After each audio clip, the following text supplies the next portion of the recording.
Magandang araw po sa inyo mga boss, magandang umaga, magandang tanghali, magandang gabi, saan man po kayo naroroon. Okay, itong subdivision po na ito is an exclusive subdivision located in Subic, Zambales, the Houselands, alright?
So there you go mga boss.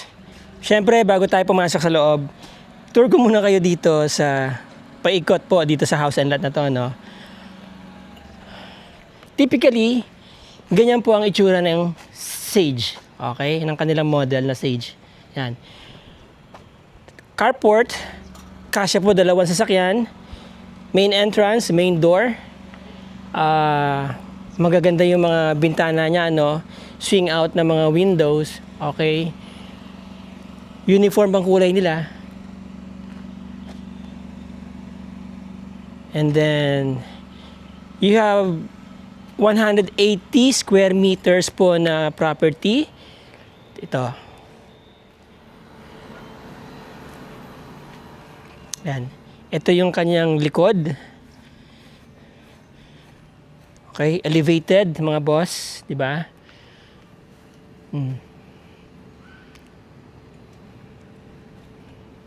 Second floor, emergency exit, yan o.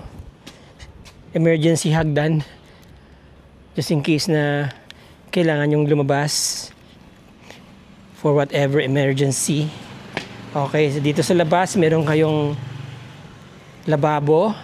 So Basically, pwede kayo magpalagay ng outside kitchen ninyo, no, na maliit.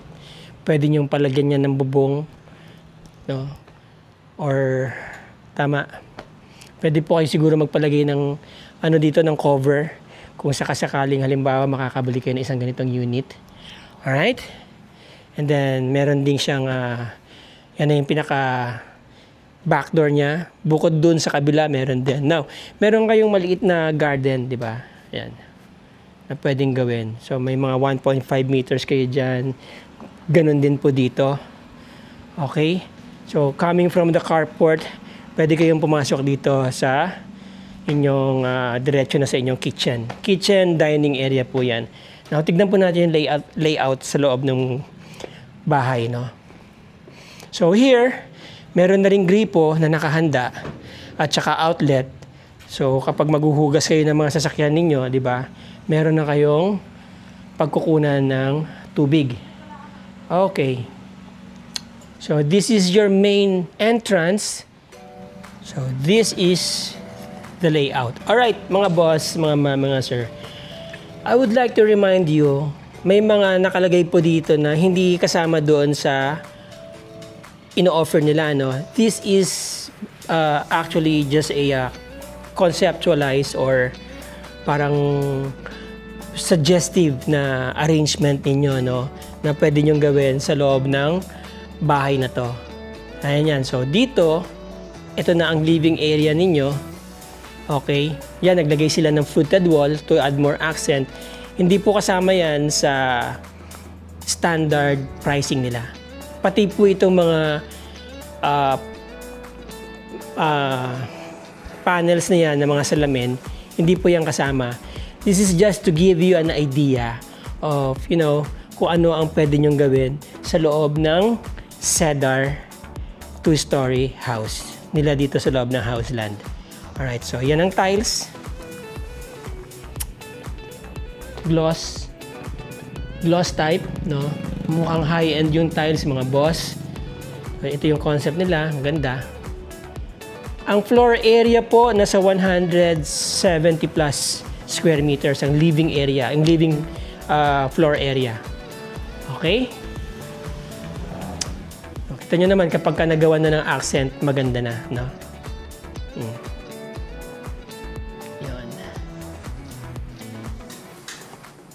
Now here, ito yung bintana. Yan.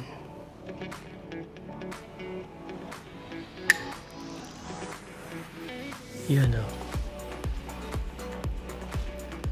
So, ganyan po layout. Mula doon sa entrance, living area, dining area, and then pag corner ninyo, kitchen. May model po silang kasama na tong countertop. Pero itong nasa taas, hindi po kasama yan. O, depende po sa inyo kung ano ang gusto nyong ipalagay na pinaka-divider niya from the kitchen to the dining area. Okay? Yan.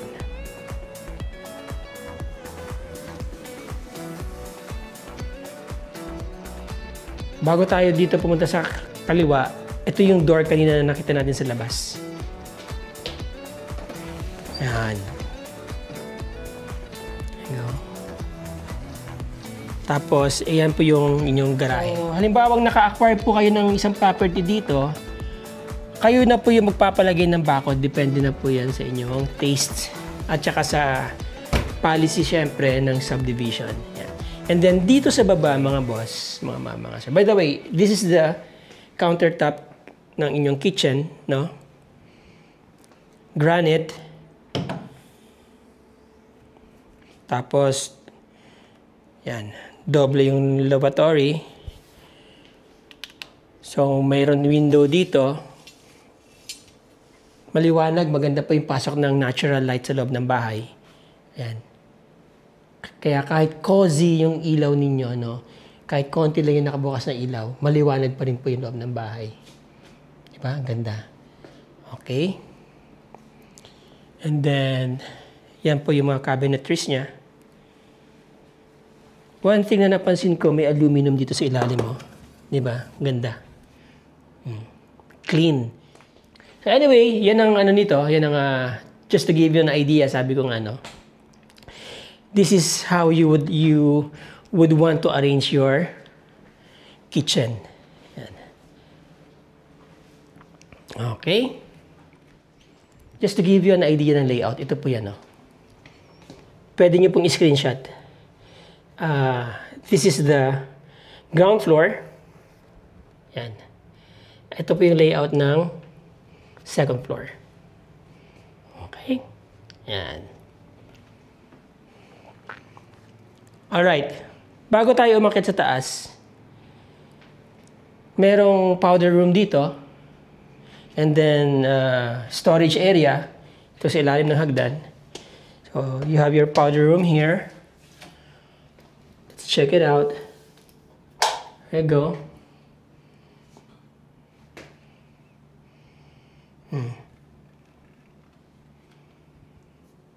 Ganyan ang tiles. No?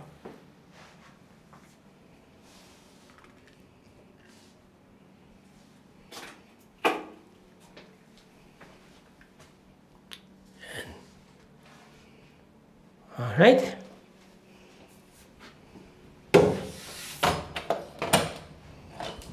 Patayin natin. Alright. And then, nakit po tayo sa taas. Maganda po yung kulay ng hagdan nila, no? Parang kahoy. Alright. Let's go upstairs. Now, dito sa taas, nandito po yung 3 kwarto.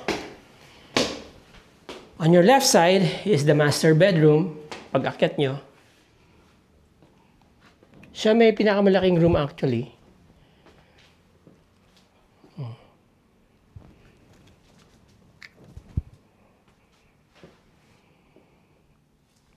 Of course, meron tong walk-in closet, no? And ensuite, toilet and bathroom. Again, mga boss, hindi kasama yung salamin. Kayo po magpapalagay niyan. O depende yan kung anong gusto niyong accent ang ipalagay dyan. But this is the walk-in closet. Kasama na tong closet, no? Ay, hindi pa kasama. So, kayo magpapalagay ng closet ninyo. Alright. Ito po ang toilet and bathroom. Yan. Enclosed shower area. Tiles all the way up to the ceiling, no? Modern ang water closet. Sakto lang yung laki ng CR, no, ng toilet and bathroom. Maganda ang enclosure. All glass. Smooth ang close. Yan. There you go. Diba? Boom. Right? Shower head. Pwede kayo magpalagay ng hot shower. May naka-ready na po na outlet dyan. Okay. Lalagyan ng mga shampoo, sabon. Yan. Stainless ang sampayan ng towel. No? Alright. Naka-lower po yung pintuan dito para hindi na masyadong kulob. Alright. And then, punta tayo sa other room. Now, dito, sa kanan, or sa isang kwarto, second room, dito sa second floor. So, this is, ito po ang layout, no? Right. Yan. Meron din siya sariling toilet and bathroom.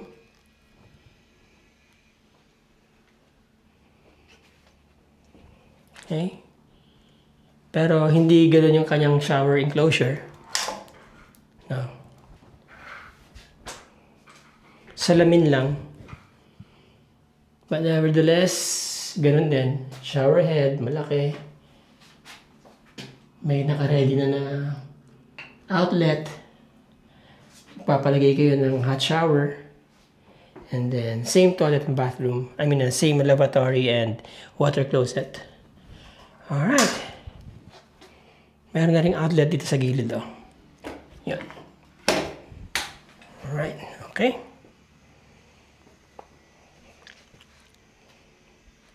Then,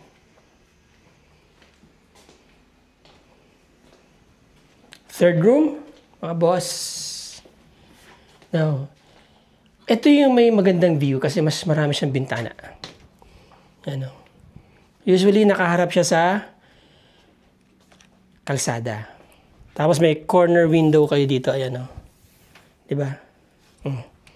Meron kayong wider view. Panoramic view. Yun. Okay? Meron din po siyang sariling toilet and bathroom.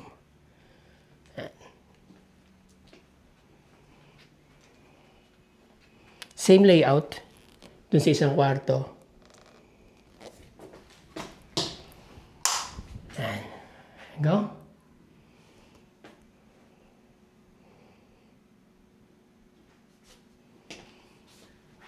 Dito sa shower area, napansin ko, dire-diretso yung kisame, yung tiles hanggang sa kisame, no? Pero pagdating dito sa labas, ano lang siya, kalahati lang. Yan. Okay. Alright. So there you go.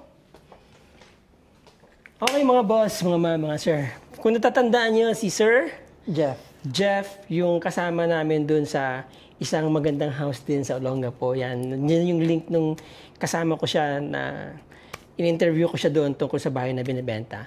Actually, siya po yung contact agent dito sa Houseland, si Sir Jeff na po. So kapag magkakaroon kayo ng visitation dito, sa kanya ko po kayo i-refer. Okay, Sir Jeff, bali itong property ay gaano kalaki? 180 square meters, sir. Yung lot area niya. 100 square meters yung lot area. And then the floor area is 127.2 yung square livable meters. area niya. Yes. 174 square meters. Alright. May sinasabi ka sa akin kanina, kasi may mga clients na gustong magpalagay ng sarili nilang pool, ano? Yes, sir. Gusto nilang magpalagay ng sarili nilang bakod. So, ito, halimbawa, may nakuha silang property.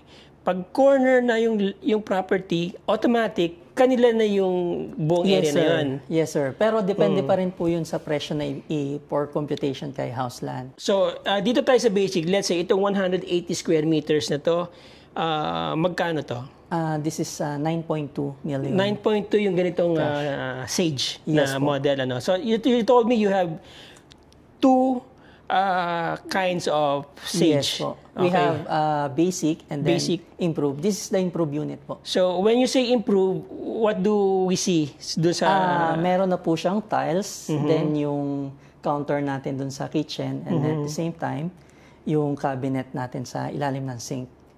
Ano na? Meron na? Meron na po. And then, Okay. may vinyl tiles na po for our second floor. Then, sa our staircase, meron na rin. Then, the basic po is, wala siyang tiles. Parang finish paint lang po siya. And then, lahat wala. So, halimbawa, gusto ko ikaw magpapalagay ng tiles, no? Yes po. Pwede mong palagyan ng gusto mo. Yes po. And Okay. design you want po. Pero yung paint sa exterior, uniform dapat. Yes Hindi po. mo pwedeng babago yun. Hindi po Ganun ang mga kulay ng paint nila Yes dito. po. What Pero do you sa call loob this? po, pwede naman. Okay, so this is Depends like on you. mocha. Ano pang kulay nito?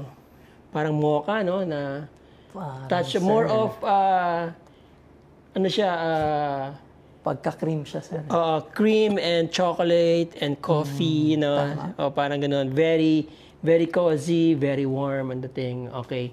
Now, so kung halimbawang magpapalagay sila ng bakod, Sila na meron po ba- mag-shoulder nun, sir. what I mean is, meron bang sinusunod na... Yes po. May mga restrictions. May mga restrictions. Opo, usually kasi yung iba... Hindi pwede magpalagay ng yero lang na bakod, no? hindi ba, sir? Class po kasi yung subdivision natin. Yung iba kasi, sir, like sa other subdivision, may mga bakod sila na matataas talaga, which is hindi na nakikita yung facade ng property natin. Kaya sa atin, since yung property naman natin is hindi naman sa pag-aano, nasa high class kasi tayo. That's why- High-end high-end subdivision, tayo. yes. Yes po. That's why yung facade natin talagang kailangan pag pasok mo pa lang, kita mo na yung facade ng bahay mo, is maganda.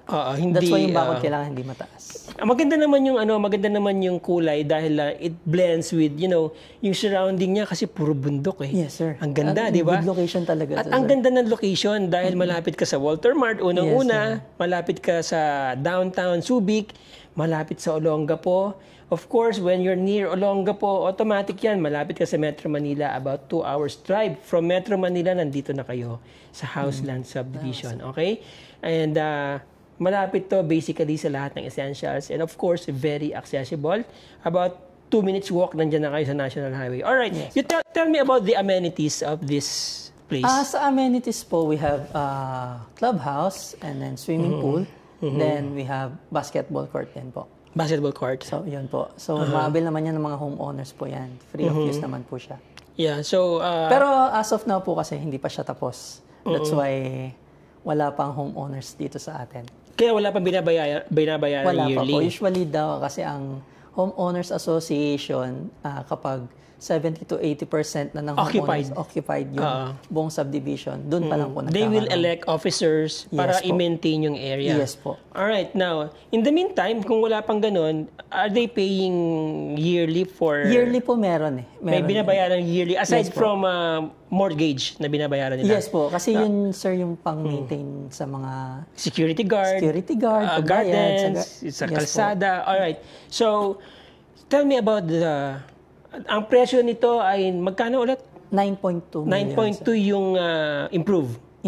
Yung basic? Sa basic, more or less, nasa 8.8 something. 8.8. Alright. Lalagay ko po dyan sa screen. Lalagay ko rin po dyan sa description ng video. And of course, for further details, pwede nyo contact Sir Jeff. Yung 8.8 sir, depende pa rin po kasi, like, example yung nasabi natin kanina, kapag may extra corner lot ka, yes, ibang presyo. You can buy the extra lot doon para pwede mong mas lumaki pa yung boundary mo ng property. Alright. Sir, hindi syempre lahat makakapag-cash ng 9 million. So, do you have payment tiers? Yes po, we have bank financing and then in-house financing. So, wala po kasi tayong pag-ibig kasi mostly yung mga pag-ibig financing natin, yun yung mga low-cost housing natin. Low-cost housing, that's right. Pag gantong high-end na, so hindi na inaabil ni pag-ibig yung financing natin. So, we have only bank and in-house financing lang po. So, kung sa bank financing yan, depende na yan. Usually, how much is the equity? How many percent? 10% po siya, 10% equity. So, if this is 9 million, let's say, that is almost 1 million sabihin na natin, ang kanilang pinaka-down payment. Yes, sir. Alright, so, bank financing, in-house financing, which do you think is better? In terms of, syempre, ako, saan ba ako makakatipid? Saan ba yung mas... Opo. Sa amin lang po, basically talaga, mostly kumukuha na client is for bank financing. Bank financing talaga. Kasi po lesser yung interest niya. Tsaka mas flexible. Yes po. Okay. Usually, how many years to pay?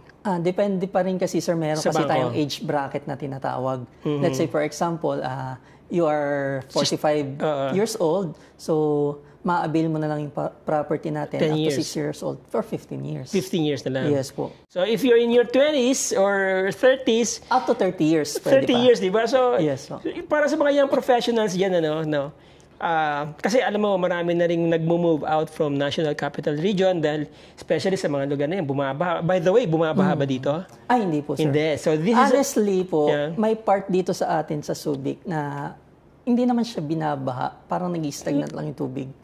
Pero hindi dito. Pero mismo sa subdivision is hindi po siya. Hindi dito. Kung mapapansin, kung may video po tayo na papasok dito sa atin, sa property, is naka-elevate siya up to 2 meters. Alright. Okay, sir. You have 2 kinds of houses here. Like, this is the sage and then the other one is cedar. So, can you tell me about the cedar? Cedar is, compared to sage, is much mas maliit. Lower smaller house. Yes po. Yeah, of course, smaller structure. But how many rooms? Same din po siya ng Sage na 4 rooms. We have 1 downstairs and 3 upstairs. Then we have 4 ensuite toilet and bath din. Then isang powder room din sa baba. Almost lang naman, sir, magkaparehas lang sila. How about the price? But the price of the Sage is nasa 7 million. Cedar. Cedar, sorry. Cedar is nasa 7 million. 7 million. Yes. And then, same thing, meron kayong basic at improved. Yes, sir. May mga cedar din ba na available? Pwede may corner lot? Meron, sir. Meron din. Okay, yes, meron din. Ang carport, same dalawang carport. Alright. Okay, So, ano pa ba mga kailangan ko itanong sa'yo? Let's say I'm the client. What else do I need to know? For me, sir, usually kasi ang mga nag-acquire ng property is more likely yung mga retired and same time yung mga foreigner ay may mga Filipina or Filipino na may asawang foreigner kaya gustong-gusto nila yung location ng property. Yeah, and for those who are starting out a family, 'di ba, yung mga young professionals na may magagandang trabaho na diyan. So, this is a worthwhile investment ito pong lugar na to. Especially Subic, sabi ko nga, you work in the internet industry, let's say hindi mo kailangan talaga ng office space, no? Hindi ka nagre-report or you can work remotely, 'di ba? Basta may by the way, internet connection dito malakas, 'di ba? Fiber internet. So, this is a very ideal place for you. Para maging, first house mo, di ba? Actually, sir, we have vlogger po na nag-acquire ng property dito sa house. Mga big-time vloggers dyan. Tayo, small-time pa lang. Pakubo-kubo pa lang, hindi ako makabili. Soon, sir, soon. Magdilang anghel ka sana. Try natin yan, sir. Pagka dumami viewers ko, bibili ako 3 unit dito para sa Kulasisi 1, Kulasisi 2, Kulasisi 3. Joke lang. Joke lang yun, mga boss, mga. But anyway, if you have further inquiry, nakita nyo naman, gagawin ko na lang kasi ng rundown yung Cedar So, hindi ko na para hindi redundant. Okay, sir. So, again, just to recap, mga boss, mga sir. So, they have 2 kinds of houses here. They have the sage and the cedar. Ingredients yan sa pagkain, di ba? Spices. Now, with these 2 kinds of houses, they have the improved and the basic. Alright? Pwedeng bank financing, pwedeng house financing. Pag cash ba, may discount? Meron, sir, discount. So, may discount ang cash. Pag cash, wala ka ng commission. Depende sa pag-uusapan, sir. Pwede pakapin na lang. Pakapin na lang. Anyway, so again, sabi ko nga, yung mga nakalagay po dito sa loob is not included in the sale. Yung mga fluted walls, yung mga mirror panels na yan, yung mga curtains, the sala set. Basically, it's an empty space. The improved one, meron nga lang tiles, may paint na sa loob, So, palalagyan nyo na lang ng mga furnitures ninyo. So, yung basic is, pwede kayo mamili ng tiles nyo, pwede kayo maglagay ng bakod ninyo, provided you adhere to the rules and policies of the subdivision. Okay? So, for further inquiries and visitation, mga boss, mga sir, nandyan ang aking contact details. Nandyan ang aking contact number. Napakaganda ng lugar. By the way, mga boss, mga sir, again, ito pong Subic, itong area, itong subdivision is malapit lang po sa lahat ng mga amenities ng bayan ng Subic.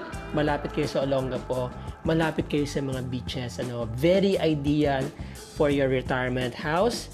Kung OFW ka, pwede kayo mag-acquire. OFW, yes, right? Young professional, sabi ko nga, very cozy place, very nice place to live in. Very secured. Alright? So, yung mga interesado dyan, mga boss, mga sir, nandyan ang aking contact details. Email nyo ako, text nyo ako, Viber, WhatsApp, Facebook Messenger, and then, upon inquiry ninyo, upon viewing ninyo, kung gusto nyo makita itong lugar, Sir Jeff will assist you. Okay? Mga boss, mga sir. Sir Jeff, maraming salamat sa iyo. Thank you po. Pwede bang matulog muna ako dito? Mamayang hapon paalam natin sa office. Okay. Mga boss, mga sir, till the next video. Ciao.